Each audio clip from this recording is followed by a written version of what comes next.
Dr. Amy Mercovich here, posture expert and chiropractor.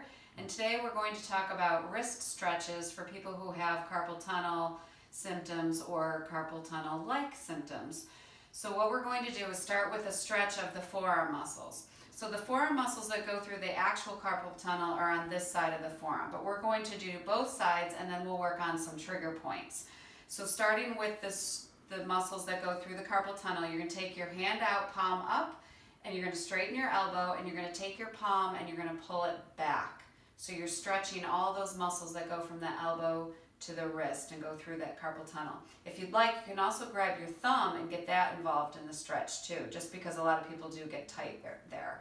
So that's the first one. Then you flip your palm over and you're going to flex. Now the flexing gets in that muscle bundle right up there that everyone finds very tight if you press on it.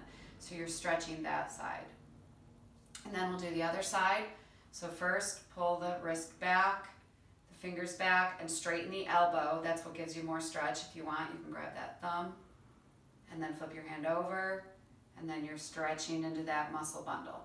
Now, a lot of people get pain in their hands or tingling, things like that at night often because of just all of the nerves going through the forearm muscles get kind of gunked up when the muscles get really tight and they have a lot of tissue that kind of gunks everything up in there. So what you want to do is with your thumb, you can do this at night when you're watching TV or something, is just bring your arm into your side so it's relaxed, and you're going to take your thumb of your other hand and you're going to imagine the two bones of the forearm, and you're going to go right in between those two bones, and you're just kind of digging around.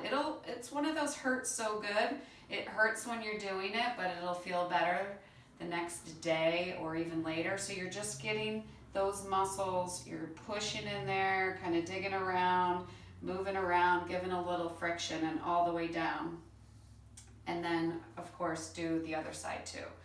So for carpal tunnel-like symptoms, you're stretching the forearm muscles. You can pull the thumb back too. You're doing the other side. Do both arms, and then you can work those trigger points just pressing with your thumb in between the two bones.